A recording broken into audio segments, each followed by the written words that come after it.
চলুন, আজকের ব্লগ শুরু হচ্ছে কল্যাণী স্টেশন থেকে। এখান থেকে রামকৃষ্ণ মিশন বা আশ্রম যেখানে যাব সেটাই আপনাদের সামনে আজকে তুলে ধরবো। Good afternoon. আজকে ব্লগ কল্যাণী থেকে শুরু হচ্ছে, কল্যাণী স্টেশন থেকে। কল্যাণী রামকৃষ্ণ মিশনের আগে আপনাদের দেখিয়েছি, আর কল্যাণী রামকৃষ্ণ মিশনে এই পুরো মাস ধরে বিভিন্ন রকম প্রোগ্রাম আছে। সেই প্রোগ্রামেরই একটা অংশ আপনাদের কাছ তুলে ধরবো। যা যা দেখি আপনাদেরকে দেখাবো, সঙ্গে থাকুন।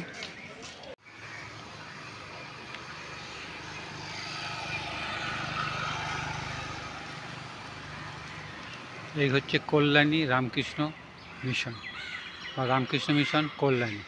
এখানে এই নিয়ে আমি 4 বার আসছি, বুঝতেই পারছেন। রামকৃষ্ণ মিশন বা মঠ যেখানে যান সবারই ভালো লাগবে, কিন্তু কল্যাণী রামকৃষ্ণ মিশন একটা আলাদা ব্যাপার। কারণ এখানকার যিনি অধ্যক্ষ মহারাজ স্বামী দুর্গানাথানন্দজি মহারাজ, অপূর্ব মহারাজ। যেমন ওনার মিষ্ট ব্যবহার, তেমনি উনি সুন্দর গান করেন। তাই এই কল্যাণী রামকৃষ্ণ মিশনে আসতে আমার এত ভালো লাগে। আমরা বিভিন্ন রামকৃষ্ণ মিশন তুলে বেড়াই, কিন্তু কিছু কিছু রামকৃষ্ণ মিশনের ব্যাপারটাই থাকে আলাদা, যেখানে আসলেই ভালো লাগে। সেই রকম কল্যাণী রামকৃষ্ণ মিশন হচ্ছে সেই রকম একটা রামকৃষ্ণ মিশন। আর এখানকার অ্যাক্টিভিটি প্রচণ্ড ভালো। সারা বছর ধরে মহারাজরা কাজ করে যাচ্ছেন, আর হাসি মুখে, প্রচণ্ড ভালো ব্যবহার। তাহলে চলুন ভিতরে যাই। ভোগের ব্যবস্থা, থাকার ব্যবস্থা, আর এই মাস পুরো মে মাস জুড়ে রামকৃষ্ণ মিশনে প্রোগ্রাম হয়। কোনো দিন হচ্ছে গীতা পাঠ, কোনো দিন হচ্ছে রামকৃষ্ণ কথামৃত পাঠ, কোনো দিন হচ্ছে স্বামী বিবেকানন্দর বাণী। তাই আজকেও একটা প্রোগ্রাম আছে। আজকের প্রোগ্রামটা হবে সন্ধ্যা আরতির পরে, আর বলবে সংঘের অধ্যক্ষ দুর্গানাথানন্দজি মহারাজ। এই কন্ট্যাক্ট নাম্বারগুলো আপনারা দেখে নিন। কোনো দরকার হলে এখানে ফোন করে আসতে পারবেন। আর ভোগের ব্যবস্থা যেদিন আসবেন সেদিনকে আপনাদের ফোন করে আসতে হবে। থাকার ব্যবস্থা আপাতত নেই, তবে আরও যদি কিছু জানার থাকে এই নাম্বারে জেনে নেবে। আর এটা হচ্ছে খোলার সময়, কখন খোলা থাকে। শ্রীরামকৃষ্ণ সর্বজনীন প্রার্থনাগৃহের সময়সূচি এপ্রিল, সেপ্টেম্বর, অক্টোবর, মার্চ এখানে দেওয়া আছে। এটাও আপনারা দেখে রাখুন, যখন আসবেন সুবিধা হবে, দেখে আসতে পারবেন।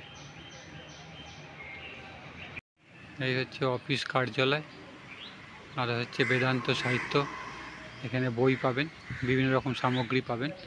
অনুসন্ধান বিভাগ, এই যে লেখা আছে অনুসন্ধান এনকোয়ারি, এটা হচ্ছে অফিস। এটা হচ্ছে সংঘের অ্যাম্বুলেন্স, রামকৃষ্ণ মিশন কল্যাণীর অ্যাম্বুলেন্স এটা।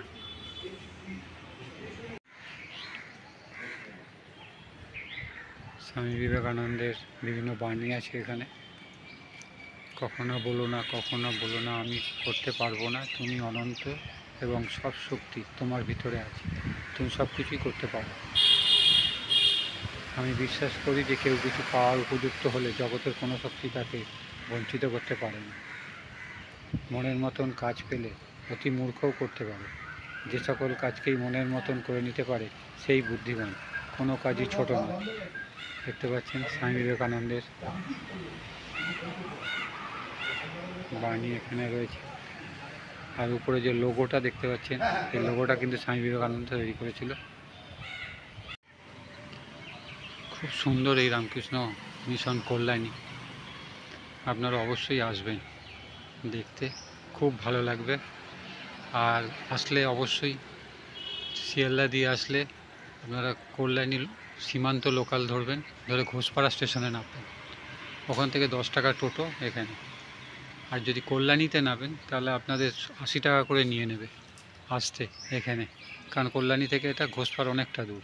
তাই অবশ্যই যখন আসবেন তখন কল্যাণী সীমান্ত ধরে ঘোষপাড়ায় নেবে, ওখান থেকে 10 টাকা টোটো করে চলে আসবেন এখানে।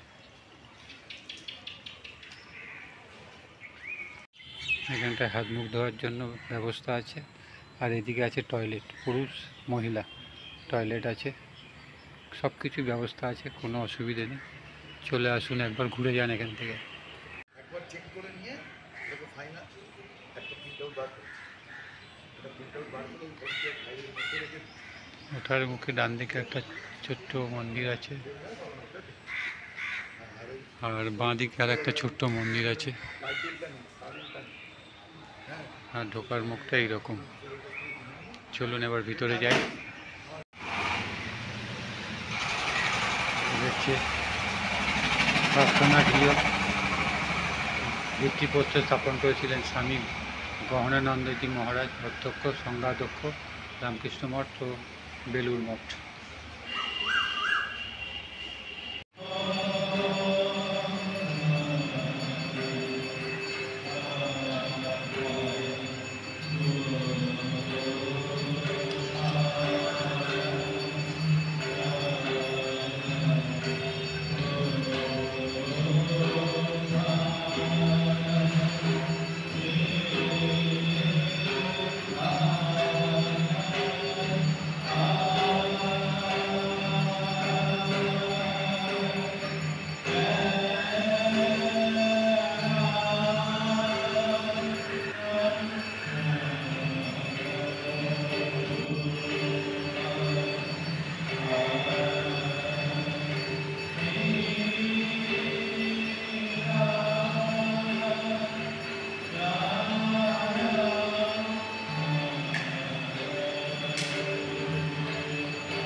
এটা হচ্ছে ওল্ড প্রেয়ার হল, পুরাতন প্রার্থনা সভা। আগে ওইখানে প্রার্থনা হতো, এখন নতুন জায়গায় এসছে। আম দেখুন কী হারে হয়ে আছে আম, দুর্দান্ত, প্রচুর আম হয়েছে।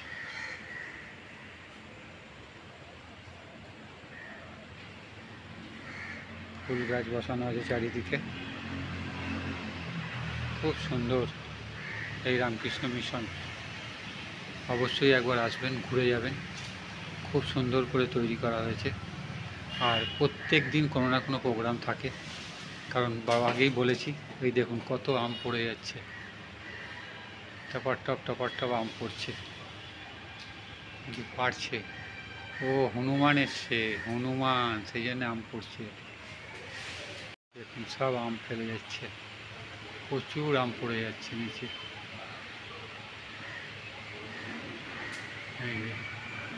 কত আম হয়ে যাচ্ছে,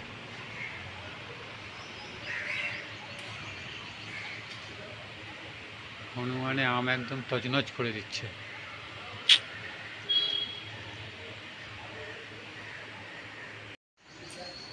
ওই দেখুন সব হনুমান উঠেছে, ওই একটা রয়েছে, সব আমগুলো ফেলছে। এই যে পড়ে আছে নিচে, ওই দেখুন টপ করে পড়ছে। এই যে সব আম পড়ে আছে, সব হনুমানগুলো ফেলছে। এই যে ওই, এই দেখুন এখানে একটা, এই যে এখানে একটা, ওখানে একটা বসে আছে। সব আমগুলো ফেলছে তলায়। এই আম পড়ে আছে, ওই আম পড়ে আছে, ওইদিকে আম পড়ে আছে। দেখুন ছোট বাচ্চাটাকে দেখুন, এই দেখুন কত আম হয়ে আছে, ভর্তি আম। খাওয়ার চেয়ে বেশি নষ্ট করছে।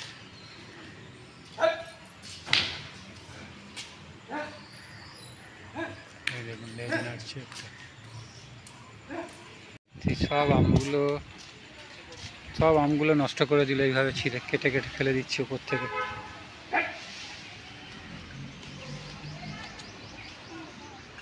সব আমগুলো গেল গেল গেল গেল গেল, সব আম গেল।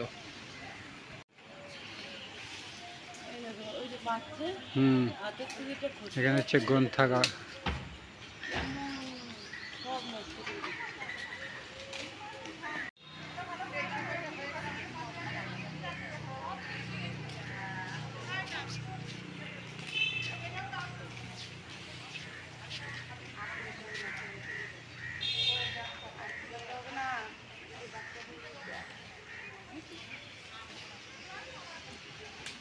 এটা হচ্ছে মা সারদা গ্রন্থাগার।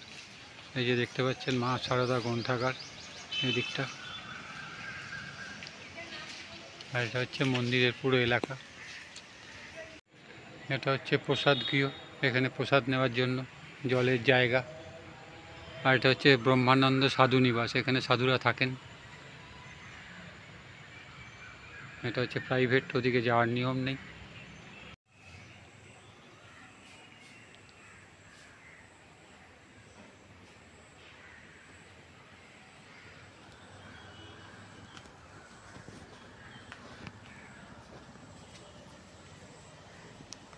এখানে প্রসাদ গৃহ, এখানে রান্না হয়, সেটা দেখতে পাচ্ছেন আপনারা।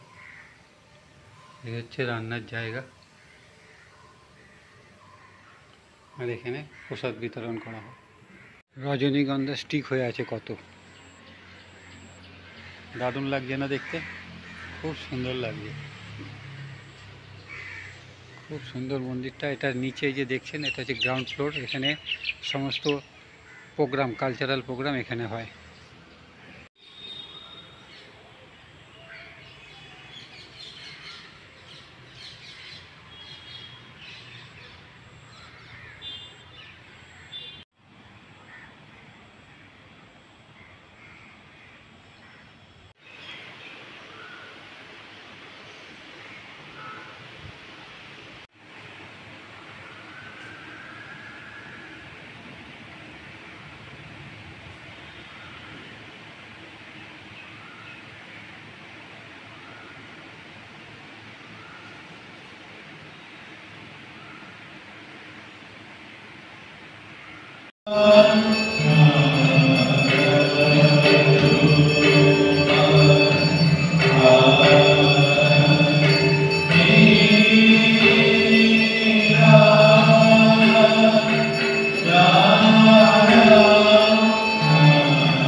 আজকের মতন ভিডিওটা এখানেই শেষ করছি।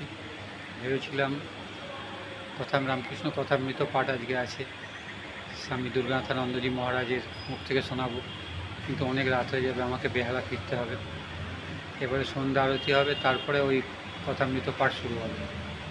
খুব ইচ্ছা ছিল, কারণ এত সুন্দর একটা মঠ আর এত সুন্দর মহারাজ স্বামী দুর্গানাথানন্দজি মহারাজ, খুব ভালো, এত হাসি খুশি, এত ভদ্র, সব সঙ্গেরই মত অধ্যক্ষরা ভালো হয়, কিন্তু এক একজনের একটা ভালো লাগে না। দেখুন এসে গেছে মহারাজ, যদি একটুখানি ওনাকে দেখাতে পারি আমারও ভালো লাগবে, আপনাদেরও ভালো লাগবে। আজকের মতো এখানেই শেষ করলাম। ভালো থাকবেন, সুস্থ থাকবেন, পরের ভিডিও আবার দেখা হবে। ধন্যবাদ। এই হচ্ছে ঘোষপাড়া স্টেশন, এখান থেকে ট্রেন ধরবো, ধরে এবারে ফিরবো। এরপরে লাস্ট স্টেশন হচ্ছে কল্যাণী সীমান্ত, কল্যাণী সীমান্তর পরের স্টেশন হচ্ছে ঘোষপাড়া।